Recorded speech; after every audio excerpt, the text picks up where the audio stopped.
Monday. I see some people in the chat have already put Happy Monday. Here we are. So the title of tonight is But What If? A question and answer on forgiveness, guilt, and choosing yourself with family, not instead of, but with family. So in the last two episodes, we talked about something many people carry quietly, right? Waiting for a parent's apology that may never come, and the possibility of forgiving without reconciling. Because we can't make people do what they don't want to do. And after those conversations, there's usually a wave of questions, not intellectual ones, but emotional ones, like, but what if? But what about? Is it wrong that? So today's episode is a Q&A. I picked some out online, and some people even wrote in, and we'll weave them in, but they'll mainly be at the end. Quite a few wrote, hey, Coach K, I have a question. Okay, there are no perfect answers here, it's just honest ones. But first, if you're new here, my name is Karen Marinez. I'm an emotional wellness coach. I help you heal your inner child. I help that woman that is all over the place, helping everyone else to bring that help home to herself. All of our issues, most of them, all go back to childhood. There's a beginning.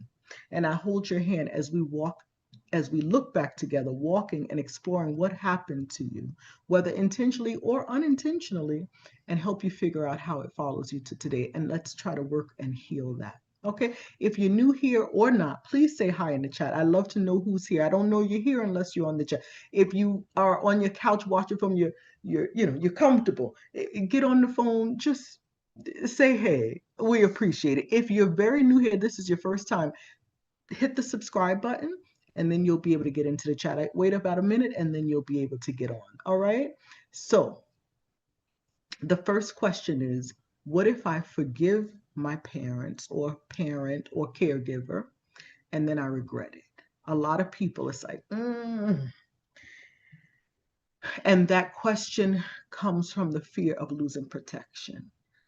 We have a sense of, if I hold on to this anger and I don't forgive, I keep a thing around myself where I protect myself.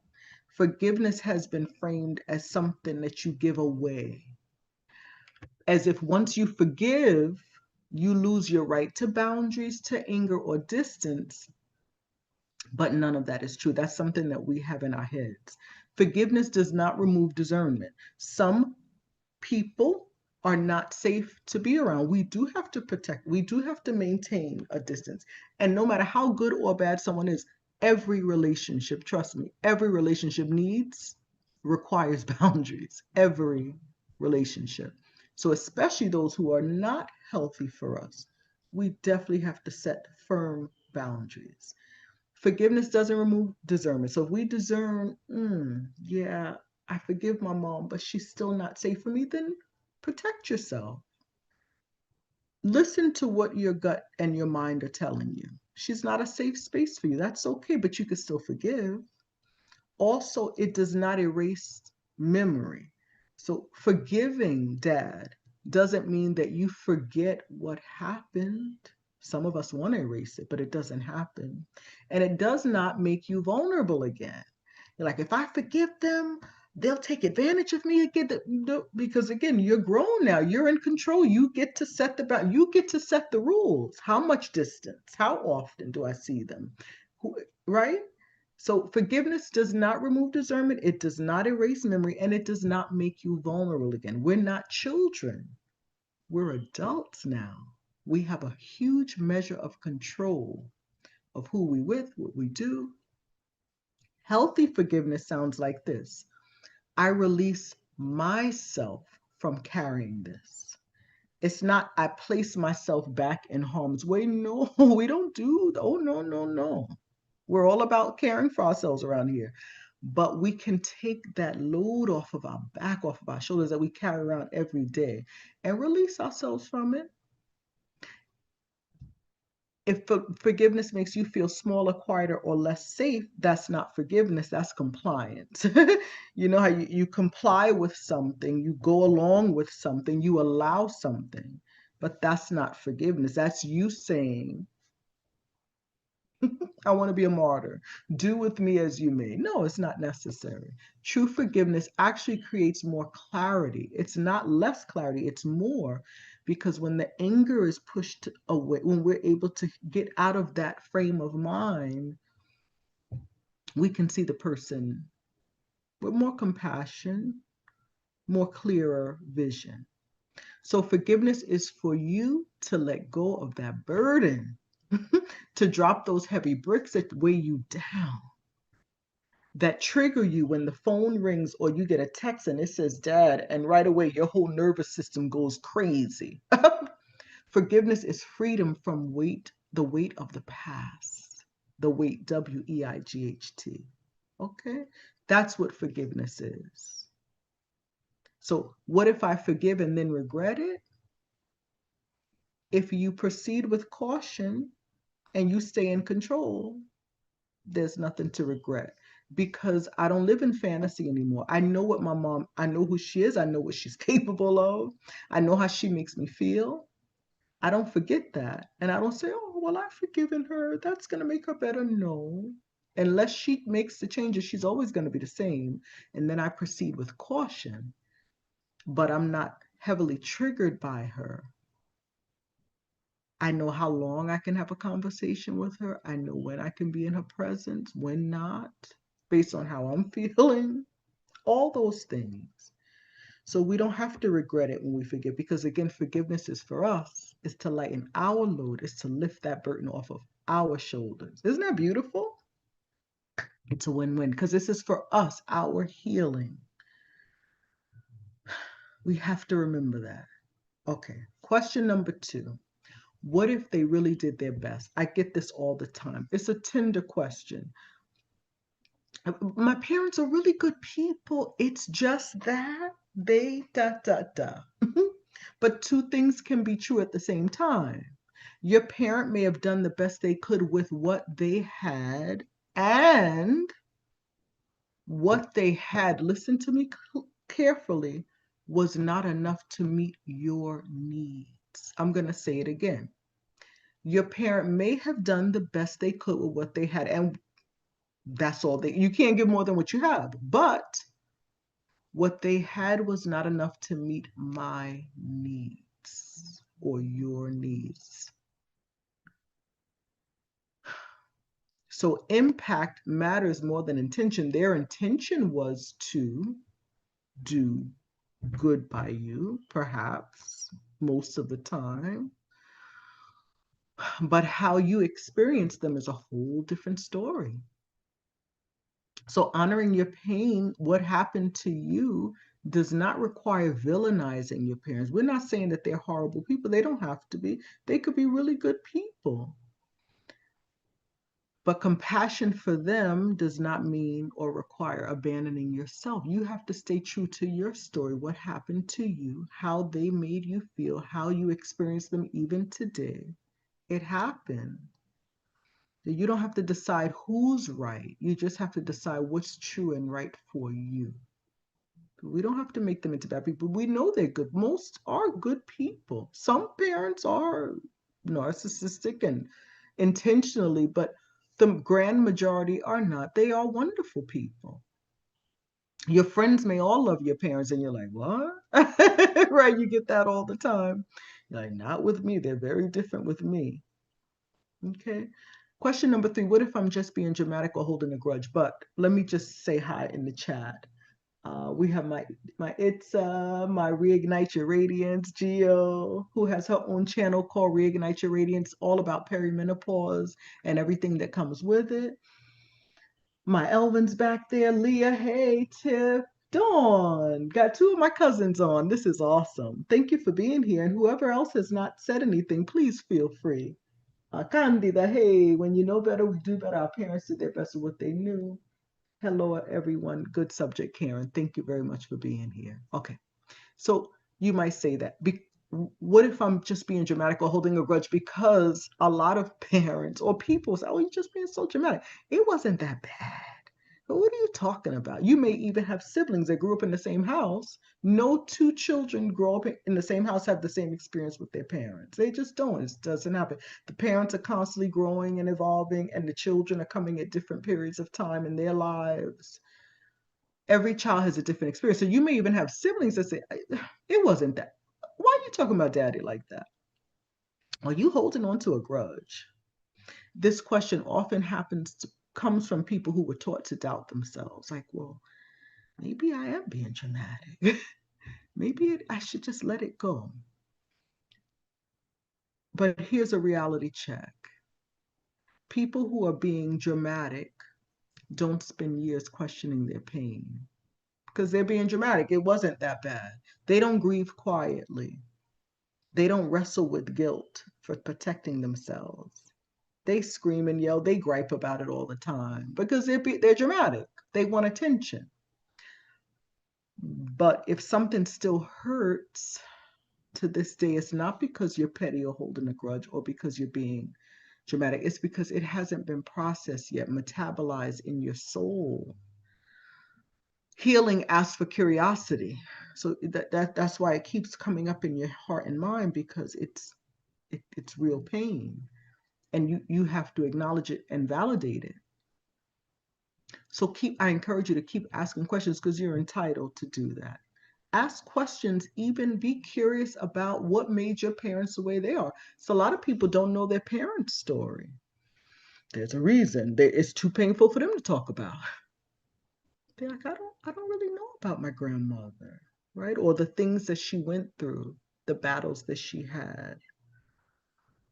So I would encourage you to ask those questions. If your parents are unwilling, maybe ask some aunts and uncles or some cousins that knew the grandparents, so you can understand and see your parents from different angles, depending on the time, the time in life that you're looking at.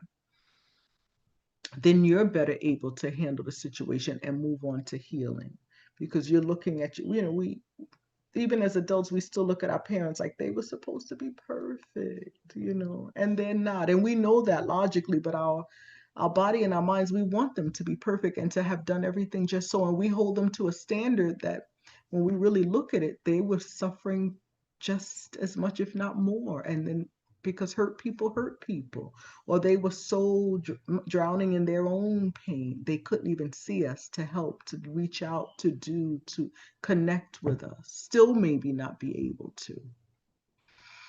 So are you being dramatic? No. Holding a grudge? No. You're just being real. Your body wants this handled, and you're entitled to that. What about question number 4? What if my parents are aging or are sick? So this is a little, it could be a little more complicated, because people say, but all right, he did that to me, but now he's 85 and he has dementia and he needs me. Or, yeah, he's 85 and he needs just some assistance, cleaning for him, to grocery shopping, taking him to the doctor and all that stuff. And I'm so through with him. I'm still angry with him. But on the other side of it, when we have aging parents, we also feel duty, a measure of duty to them. We may feel fear, regret, social pressure. I got to do this, because if not, if people, everybody's going to judge me. Like, I got to take care of my parents. But just remember, illness does not rewrite history. What happened still happened, and aging doesn't automatically create emotional safety. This 80-year-old mama over here could still be a hot mess. She may be weaker physically, but she knows how to give it to you. It doesn't mean that she automatically changes just because she's an older woman. Everybody else sees, oh, your mom, she's so cute. But she can throw it at you. She may never be the mom you wanted her to be, even at this age. So I want you to hear this very loud and clear. You are allowed to offer care within your capacity. It's what you are able to do. You're not required to sacrifice your mental health to prove love. No.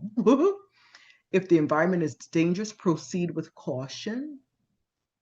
Don't throw yourself into the fire and suffer real emotional harm just to save face so others don't judge you.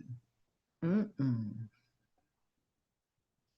Don't do it because you're harming yourself. And if you're caring for them and they're beating you down, what type of care could you continue to give? What type of life would you have? That's not fair. That's not loving, and it's not fair. And you don't have to put up with that anymore. You're an adult, and they may feel that you owe them that. But now we set healthy, clear boundaries in every relationship. We've learned that. So we don't put ourselves in dangerous situations, even if it's emotional. No, no, no. I love myself too much to allow you to treat me that way.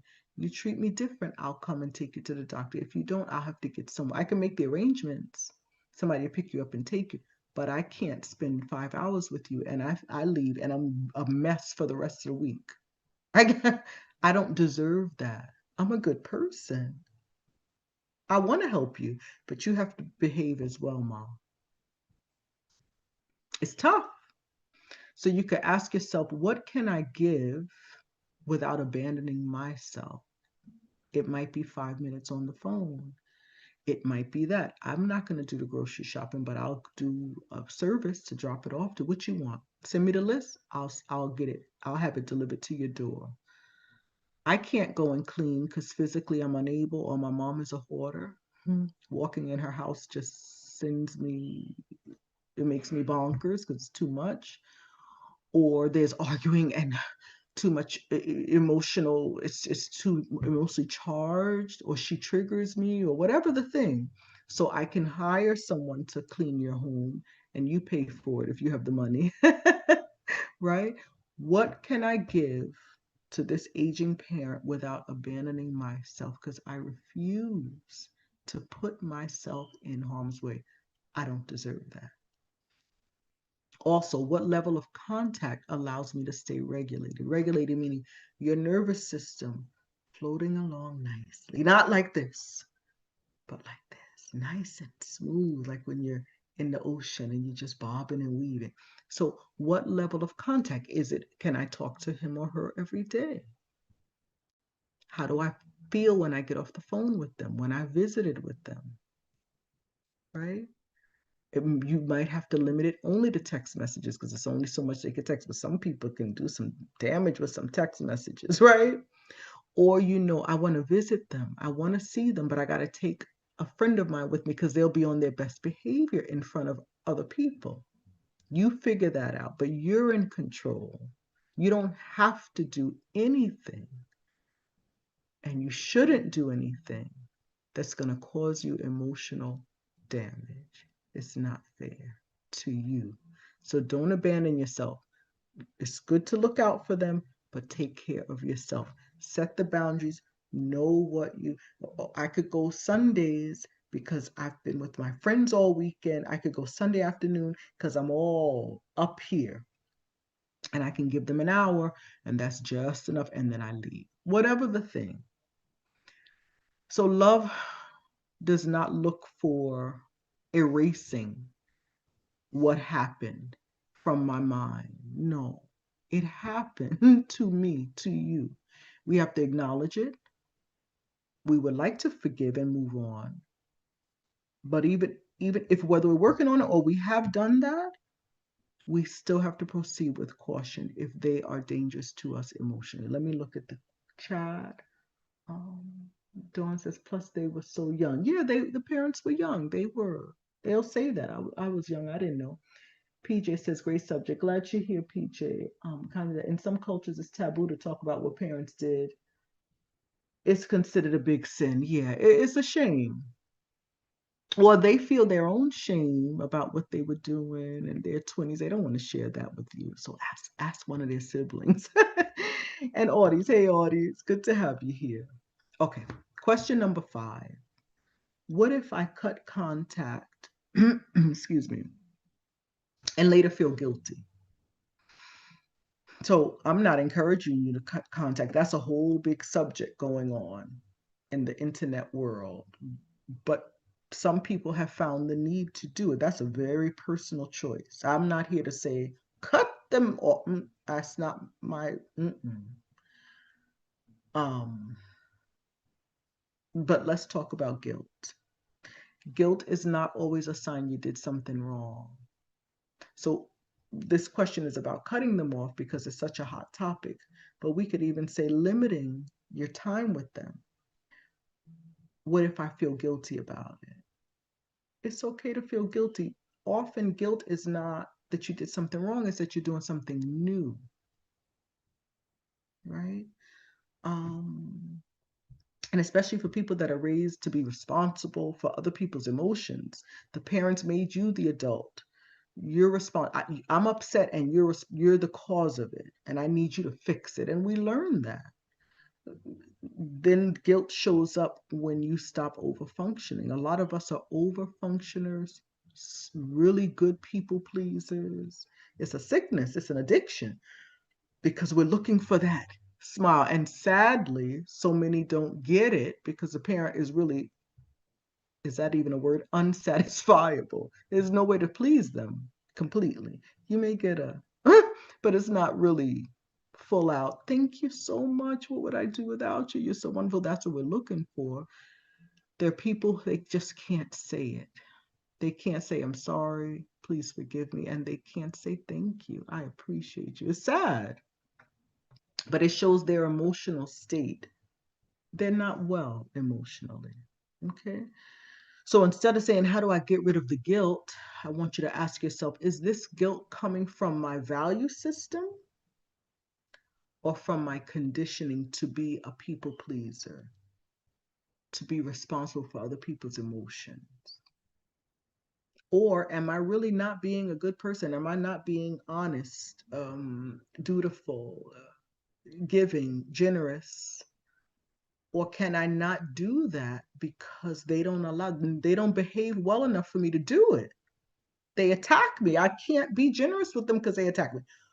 Or is it that I feel guilt from I'm doing all I can and it's still not enough? So guilt can coexist with truth. You can feel guilty and still be right for yourself. You have to do what's right for you. And we always want balance. And the more emotionally well we are, when we work on emotional wellness, the more honest we are with ourselves and the more balanced we are, the more compassionate we are. So that's a good gauge. How am I doing emotionally? Am I growing? That's a way to gauge it is, am I more uh, understanding, forgiving, compassionate, empathetic? That's a way to gauge. I was looking for my lotion, but I can't find it. Okay. Number 6, what if forgiveness feels forced? Then that means it's not time yet. You're not there yet. Forgiveness is not a moral achievement. It's a byproduct of you feeling safe, dealing with your grief, and now integrating this new relationship that you form with your parent into your life. If you force forgiveness, something inside you stays frozen because it's not authentic, it's not organic. But if you allow honesty, then forgiveness often comes. It takes time. Don't force it, please. You can't. That's not something you can force. Okay? And you don't forgive to be a good person. You are a good person. Do you get that? You forgive when your body no longer needs to protect you with anger. Maybe over being dismissed, unseen. Last week we talked about that over injustice. They did things that just was not fair, unprotected. So the anger is there because of that. The parents didn't give you what you needed. They did the best they could with what they had, but it wasn't enough for you. And it left you feeling unprotected. And there comes the anger because that's not fair. You are supposed to protect me. We know that from birth. And when it doesn't happen, then it's unjust and we become angry.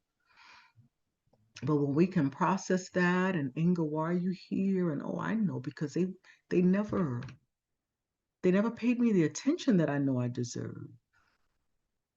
They didn't do this, they didn't do that. And then we process it and work on that. As the anger dissipates, the forgiveness bubbles up. So don't force it. There's no deadline. You are a good person. You're working on it, but it's not something that we can make happen. Mm-mm. It's like you don't have an appetite. You can't make yourself have an appetite. But if you don't eat long enough, you'll have it. You want to eat. But it's so funny when you go out to eat, or if you've had a big meal and then you go out and you see things. That's why they say eat before you go grocery shopping, because then you're not like, oh, I want this, I want that. You're satisfied and you get the necessary things. So it's the same way. You want to be satisfied. You don't want to be hungry for this thing and you force yourself. No, no. Take your time. There's no rush. This is not a rat race. It's a journey, and you're going to take your time with that. Okay. Now, some people ask, what if I never forgive? Mm. Anne Marie, hey, that's a good gauge. You like that. And Vanessa, hey, I got another cousin here. Three of my cousins are here. Thanks for coming, guys. It's good to have you, girls. um, so what if I never forgive? Some people say that it's been a long time, Karen. It hasn't bubbled up yet. It hasn't come. It scares a lot of people. So in the meanwhile, don't pressure yourself. Again, breathe, relax, go through the process and let it happen organically, naturally. Now, here's a spin on forgiveness. I want you to listen closely because sometimes we're kind of allergic to certain words. We hear the word forgiveness and we're triggered because, again, we feel like by forgiving these people, I'm excusing them. I'm saying it never happened. I'm saying that what they did to me was okay. How they treated me was okay. So think of it like this instead. Perhaps forgiveness is not required for healing. Put this in your mind because for some people, forgiveness, just that word, it's like, oh, it just triggers them. So just kind of forgiveness is not required for healing, but peace is. Maybe peace is a better word for you. Some people find peace through forgiveness. Others find peace through acceptance. Acceptance is the beginning of everything, even for ourselves. Peace, we can find it through distancing ourselves from people or neutrality. Like whether I see them or not, I'm good. Some people find peace through that. And so the goal for those type of people where the word forgiveness just triggers them and they feel like it means things that it doesn't, the goal for them should not be forgiveness. It should be freedom. That's what I want you to focus on. So ask yourself, what allows me to breathe easier? What loosens the grip of the past? That's the path you want to go on. Your body tells you all the time what's good and not. It could be in your gut. I had a gut feeling. Or the person walks in, or you hear their voice, and your heart starts, you feel your anxiety raising, your pressure goes high, you get a headache, you get a stomach ache, you get some type of physical something happening, you feel exhausted. So you listen to your body. If you say, oh, I'm going to call my brother, we're talking about parents, but this could be anyone. I'm going to call my brother, and you just feel something. I need you to pay attention to your body because our bodies really do keep score. There's an excellent book called that, The Body Keeps Score. It does. It has cellular memory. And our body indicates to us what we should and should not be doing, who we should and should not be with. But we're so used to ignoring the body. But let's pay more attention. And that will help you to get on what allows me to breathe easier, which decision. We may feel guilty about limiting our access, this person's access to ourselves, to us, but it lets us breathe easier. It's okay. Feel the guilt, but enjoy breathing easier. Enjoy the peace. Enjoy not having knots in your stomach. Enjoy not having your blood pressure spiked.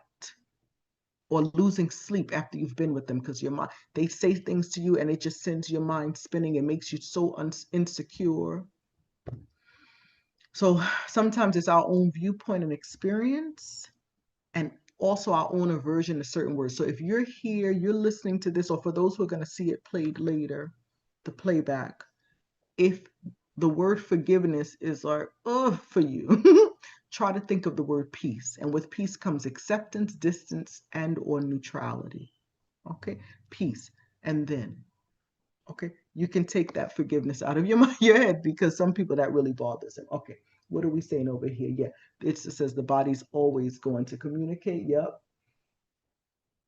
Amy, like that. Forgiveness is not needed to heal, but peace is. Light bulb turned on. Wow. Yeah. Because again, forgiveness, that word can be a trigger for some people. My Magalina. Peace, freedom, love that. Good to see you, Vanessa. This is so true.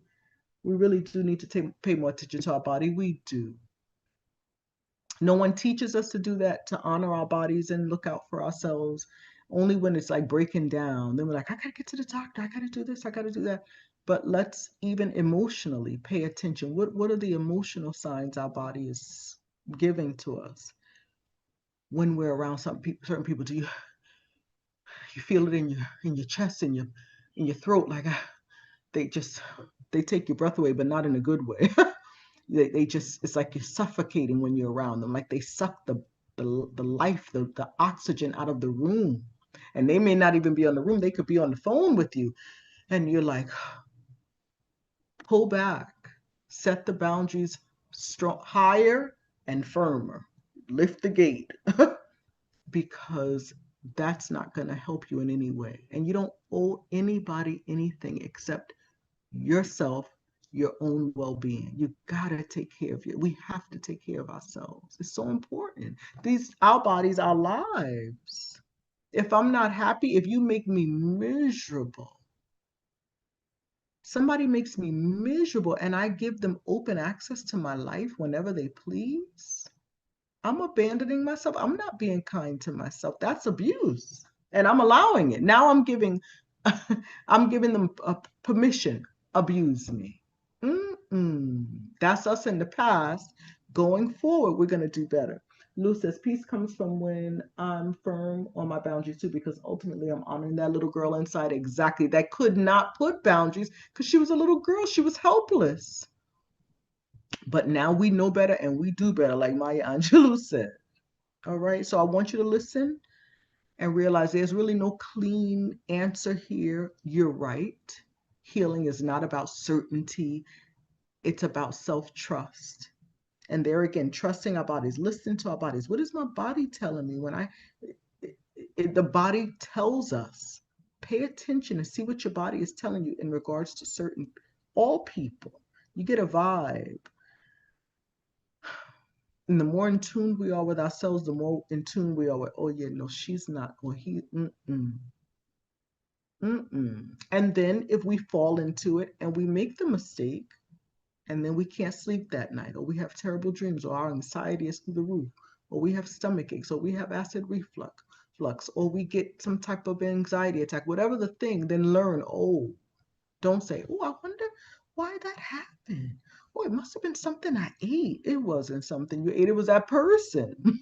And if you're not sure, try it again. And if it happens again, then you know, oh yeah, I love her, but I can't give her open access to me like that. It has to be. And then you have to figure out, is it 10-minute increments, 15? Can you do an hour? Can you do a half hour? Do I need to be with someone? Okay. And you don't need to rush. Forgiveness comes as it comes. You take your time.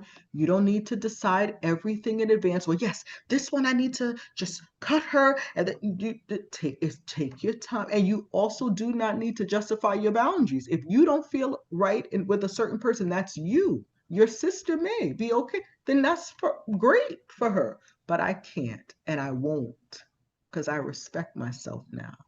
I attend to myself now. I care for myself now. And a lot of people have these high standards. It has to be, very rigid, but you're allowed to move slowly. Take your time. You're allowed to choose yourself. Please choose yourself. And you're allowed to heal in a way that fits your nervous system. We all are different. What works for me may not work for you. Heal in a way that fits your nervous system. Take your time. There's nothing wrong with you for asking questions. These questions in particular, it means you're waking up. Like, wait a minute, but my parents are aging. How can I? You could still set boundaries. So good for you for asking yourself these questions. Be gentle with yourself. We could look at it like a sacred work. This is our lives. Wow, it's our life. And we want to be happy. We want to feel fulfilled and joyful. Dawn says, very helpful information, Maggie. Girl, you speak the truth. Glad you enjoyed it. It's a yes. Last time with certain, less time with certain people equals peace, yes. And Candida says, I suffer an extreme trauma by allowing myself to be in the same room with an individual that went off on me and I almost fainted. Look at that. And a couple of days later, I ended up in the hospital with a TIA, a mini stroke, right? We're not going to do that anymore, but that's a great recipe for keeping your peace and joy. Yeah, I'm looking at myself over here. I'm like, ooh, I got some gray going on, but it's all right. This is 53. I'm proud. And PJ says, I like make the gate lighter. Higher. Yes, make the gate higher and firmer. We have to protect ourselves. We're not in the business of cutting people out of our lives. But if they're totally out of control and they do have to be cut out, then that's on them. You look beautiful. Thank you, Max. Thank you. Okay, so I got a few emails. Thank you for reaching out. One was really good. How do you deal with those unresolved feelings, she said, when your parents, mom and or dad, are no longer alive? She said, I think I felt somewhat of a disconnect with the two lives. I'm reading it because I was thinking, I don't know what to do with any residual feelings that come up because I can't speak to them. So there's a little bit of unresolved issues there. Excellent question. So everything that we talked about, oh, it's just a salt and pepper looks good on you. Karen, we need a moment for the curls. That thank you, like my curls, thank you. And it's so easy. The flexi rods. I think I put like 5 of them in, and it just she does what she wants, like the gray. Sometimes she shows up more than others, but look, I embrace it. It is what it is. Thank you. Yeah. So what if your parents are not alive? Everything I talked about in the other lives had to do with you and me doing something, taking action, not our parents. So it applies whether they're deceased or alive. The title of the live 2 weeks ago, if you weren't here, you could find it on the replay on YouTube. Shouldn't my parents apologize to me? That was the live 2 weeks ago. And sadly, even those, this is the truth, even those of us whose parents are alive, we may still not get an apology. We talked about how difficult it could be for some parents to apologize. They feel shame, whatever the thing. And they're people too. So the parents have the right to not acknowledge the past and its impact on you. Most of them exercise that right and they refuse to apologize or even validate. It's sad because it would make it so much easier to reconcile and move on. But a lot of times we don't get to reconcile with them because they don't want that. They push that away. But alive or not, we're not left hostage with all of that baggage. We still need to do what last week's live mentioned, grieve the parent we did not have. Great people, some of them are really wonderful, everybody else loves them. We love them, but it's like, oh, my mom, oh, my dad.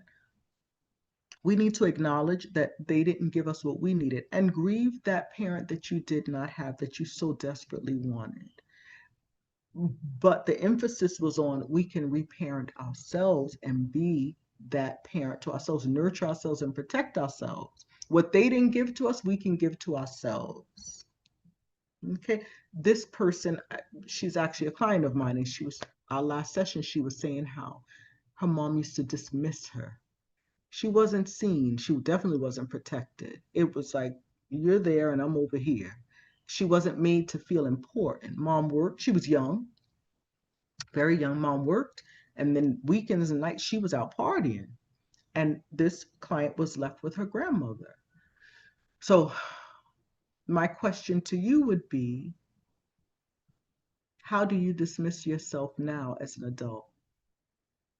Are there parts of your life where you do that? Maybe you ignore your home, you ignore your finances, you ignore your self-care emotionally, you expose yourself to friendships that dismiss you, use you up and throw you to the side. Romantic partners use you up and just toss you to the side. You're just dismissed. So how can you reparent yourself? You can't go and talk to your parents because they're deceased, but you don't need to. Even if they were alive and you confronted them about what happened, your mom might say, like other people, say, girl, that's in the past. I don't like looking in the past. Whatever they say. Well, I did the best I could. And then you're back and forth, and she doesn't get it. She doesn't get it. So even if they are deceased, the information still holds true, because everything I talked about was what me and you can do, not what the parent can do. They're excluded from this conversation, fortunately, because if we were waiting for them to apologize and it never happens, so then my whole life is put on hold. I can never drop this thing. I can never get these heavy bricks off my shoulder, my back. Mm-mm. We don't want to give anybody that amount of control over us. We can take back our own control of our lives. Can you tell I love being in control of my life? When I learned this stuff, I was like, oh, because we're always waiting for the other person to change. If they would just change, I'd be so much happier. When I found out it doesn't matter what they do, it's what I do. It's like, what? Changed my life. Yeah, loved it. Okay. So in regards to parents being deceased, it doesn't matter. If they're alive, it doesn't matter, because most of us can't even talk to the parent about it, because we know they're not even gonna, it's gonna be worse. I know one person, one client, she approached her mom, and it was such a beautiful story, the reconciliation. The mother explained her side and the daughter explained, but look at how I viewed it as a teenager, and it was just so beautiful. Oh, wow. That's the only one case I know, because it usually doesn't happen. All right, then someone wrote in several questions. The first one was, what if my decisions go against my family's expectations? How do I deal with everyone being in their feelings, especially when choosing myself leads to guilt, conflict, or the silent treatment? And I say, that's their problem. How they choose to respond to you growing and making decisions about your life is their issue. That's just the bottom line. Especially, I get it, when we're stepping out of the role that we took on as children, if we're the fixers, the problem solvers, the people pleaser, the one that, distracts, when we step out of that role because it no longer serves us, it's too much, it causes a shift. People don't like shift, people don't like change, but that's their problem. You're doing something to better yourself. And again, this is all with balance, because we are working on emotional wellness. So we're not just gonna right? We're doing things slowly and taking our time. But remember this, if you don't change, nothing changes. But when you change, your whole environment changes, usually for the good. Just you being happy and joyful for once, for a change, being in control of your life, achieving your own goals, what? That joy emanates. It comes out through your pores, girl. And if people don't like that, then that's really their problem. They're entitled to feel what they want to feel, but their choices and their actions will affect how you interact with them. Oh, you want to misbehave now? I might have to push back and limit my time. Don't let them bully you. You're in control. They misbehave, then that they're choosing to spend less time to have the gate go higher up. But that's on them. That's what they chose. But usually things change for the good. People, because they see you. Yeah, if they love you, they will be happy for you and they'll shift with you in a good way. but choose yourself first always. Protect yourself for once, for a change. Okay? Number two, she said, what if I keep making the same choices over and over just to please others? How do I break the cycle without feeling selfish or overwhelmed by guilt? That's a really good, because it is a cycle. And of course, the quote I always say is, if, and I can't remember the person's name, but if you have to choose between guilt and resentment, choose guilt every time. Why is that?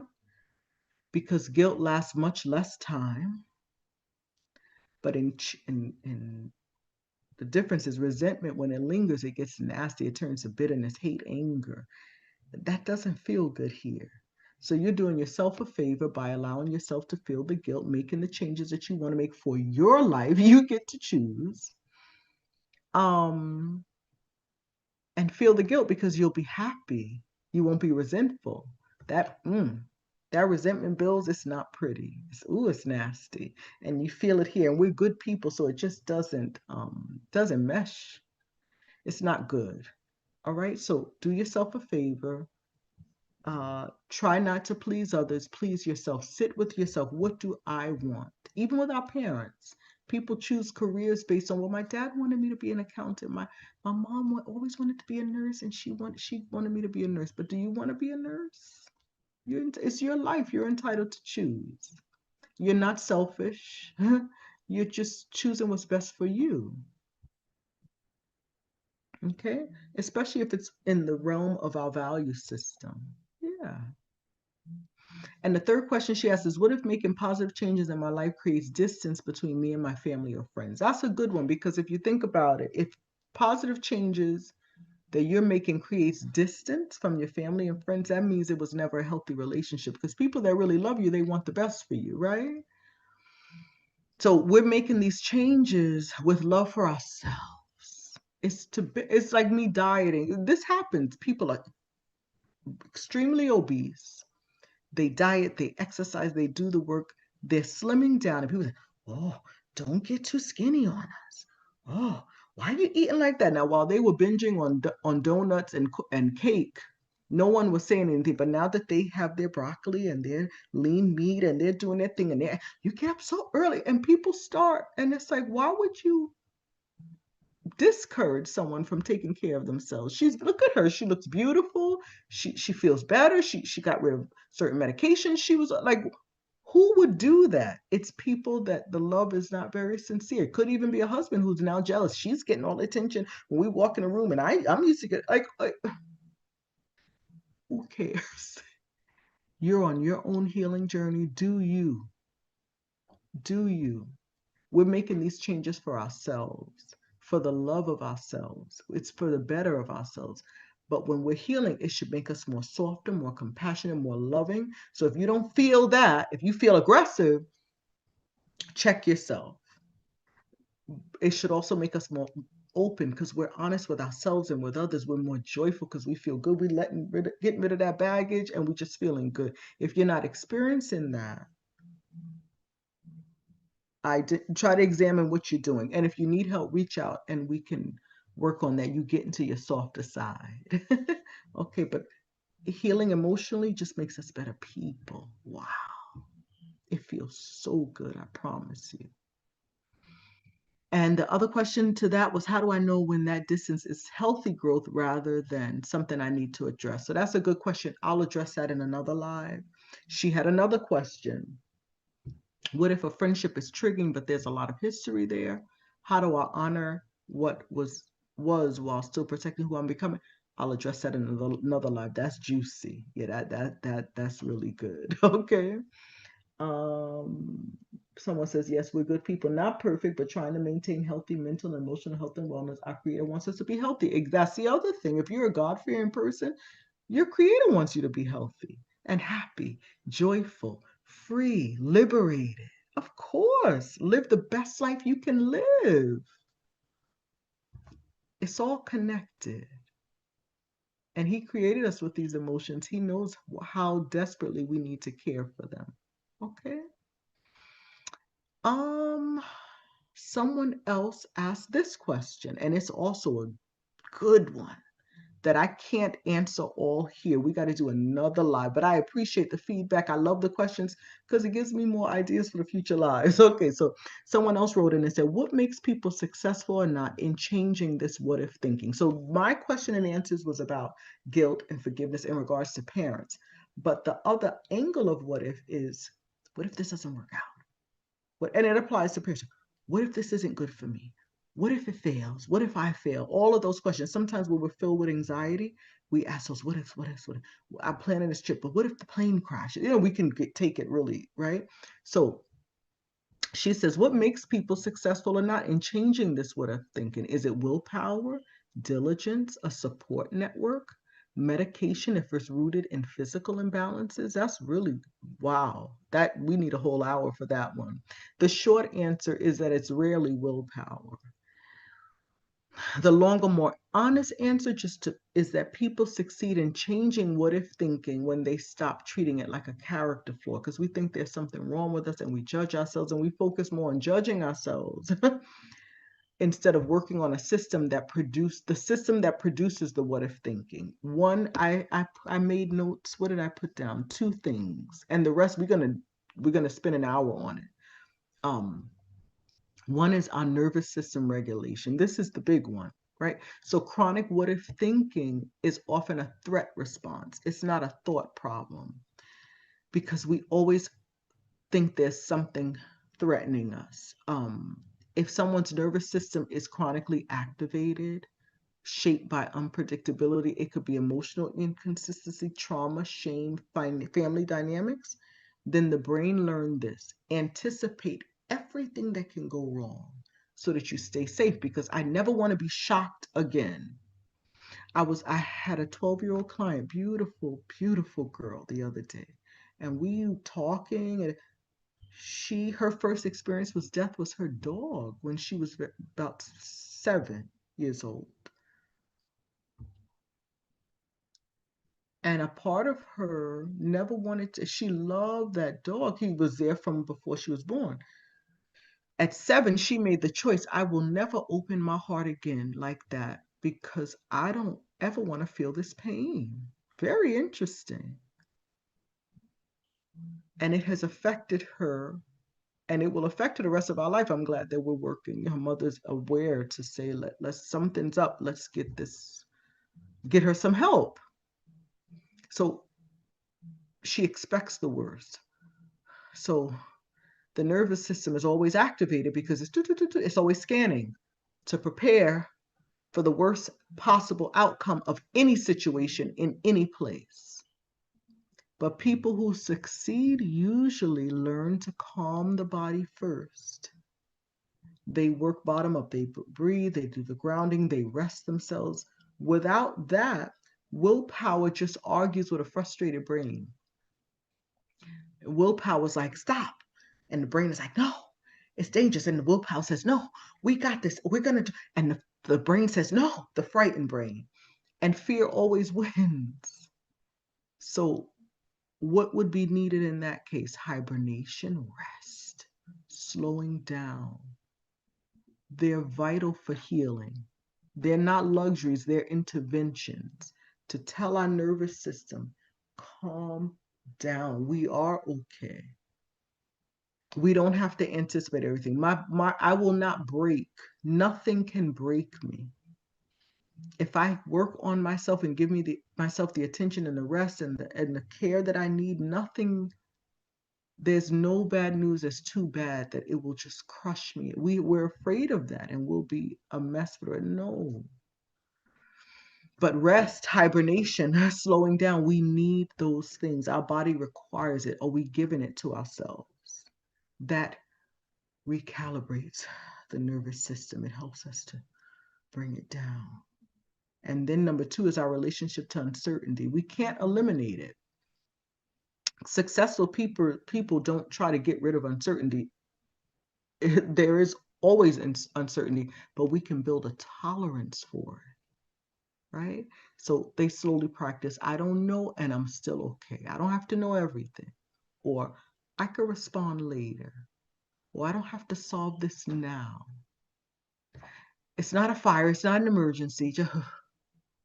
So it's a capacity, it's not a mindset where we think maybe I need more willpower. No, capacity grows through repeated safe experiences, not just everything's fine. Or one of my favorite affirmations is all is well in my world, but I'm also not a doomsday person. I'm not a negative thinker. So, but if you are and you always expect the worst, then you have to work on let me convince myself. So I'm going to try this. And look at that. I went to the grocery store by myself. And for some people, grocery stores, I know someone, grocery stores gives them high panic. The people, all the things. Look at that. I went to the grocery store. I got some milk and eggs. I came out. I'm in the car.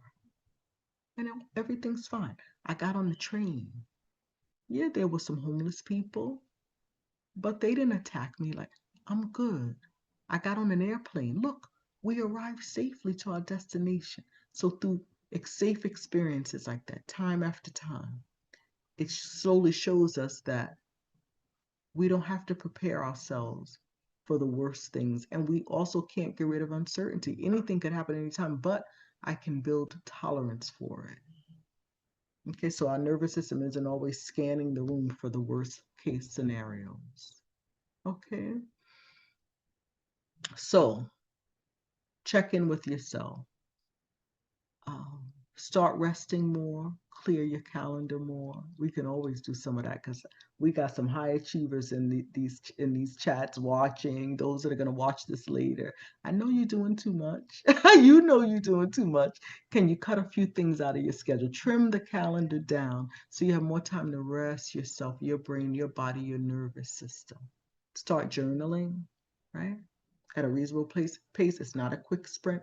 Take your time. It's a slow and steady journey towards self-care, love, reparenting yourself, letting go of the heavy burden of anger. That anger, we're good people. So anger doesn't sit right. It doesn't feel good. And if we carry it around, it's a burden.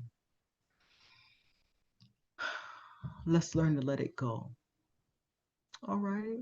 Share this with your friends and family. Just press the share button, send it to someone that you know. Like and subscribe if you can. That gets people, it sends these videos out so other people can benefit. Kanye that says, yes, check in for self, taking time to self-care, yes. This is the next couple of lives are gonna be juicy, y'all. Yeah, y'all got me. This is good stuff. It's really good. I'll just share a personal experience with you. I was talking to Vimes and we were talking about doing UCO again, the class. And I was like, oh yeah, February 1st. Then I realized February 1st is right around the corner, Karen. Then I wrote last week, February 15th. But when I looked at my calendar, I've got some heavy stuff going on with family members, supporting them with different things. I got my mom this month and next. Like, Karen, okay, try March 1st. How's that? So keep an eye out. I'll be sending information in the chat. We'll work on getting the group together for the class. Those of you who took it before, you can take it again without a charge. There'll be discounts for if you recommend people and people that you tell the class about and they come, they can get it at a better price. It's going to be nice and we're going to have a good time because also in recalibrating and working on our nervous systems when our homes are in order. Ooh, when we wake up to clear spaces, when we make our bed, when our cabinets are organized, boy, does it feel good, right? It feels really good. We feel more in control. Oh, and Marie said one of the best lives to date. Great info. Thank you, Anne. I appreciate it. Maggie says you do, Karen. We love you. Do you, Karen? We love you. and so I could have put this thing up, Karen. Do the class. Forget about how you feel. No, what? You don't want that. I want it when I do the class. I want to be my best. So I gotta put it off. But it's okay, right? It's okay. Kindness says, I found out I shouldn't be saying names. I found out I had a condition thyroid by getting a total physical blood work and affecting my nervous system. Look at that. Yeah. Sometimes it's medical as well. That's why we need to make our doctor's appointments. Have you been to the doctor lately? Sometimes we're so busy even caring for others, our parents, our children, we forget to make our own appointments. We got to slow down. Lou says, Love Uko. Thinking spring thoughts feels good though. Thinking spring thoughts feels good too. You mean like March will be moving into the spring, it'll be like sprinkling? Is that what you mean? Um, this was a good one. I'm glad y'all enjoyed. If you have more questions, please feel free to reach out to me, KarenMCoach@gmail.com. The email will be in the show notes at the bottom of the video if you're watching this later. Yeah, I love hearing from you. If you have feedback, I'm going to open the chat. If you're not a part of the chat, please, it's in the link. Or if you're watching this later, it'll be up under in the show notes, the WhatsApp link. March is spring. Yeah, yes. I think April is spring, but you're probably right. March is spring. Thank you. So it'll be just in time, right? But the point is, Karen has to take care of Karen so I can keep showing up for you guys. If I don't, it'll all come crumbling down. You'll be like, Karen, what's going on? I'll be like, girl, I can't. I'm burnt out. So I'm not good to any good to anyone. I want to keep taking care of myself. So we have to take it slow. The world waits for us. We're wonderful people. We're healing. We're happy. We're joyful. And let's keep the healing going. Thank you, beautiful Karen. You're glowing. Thanks for taking care of yourself and helping us. Thank you so much. Love you guys. Be well. This was good. I really was looking forward to it. And yeah, I'm looking forward to next week and the week after. I'll start working on it. And if there's anything else you want to say to me, please put it either in the chat. I'm going to open the chat up for the rest of the evening, or at least for an hour, so 10 o'clock Eastern Standard Time, so people can get some rest, or email me. All right, I love hearing from you. Wow. Take care, be well, huggies, and I'll be seeing you soon. Bye now.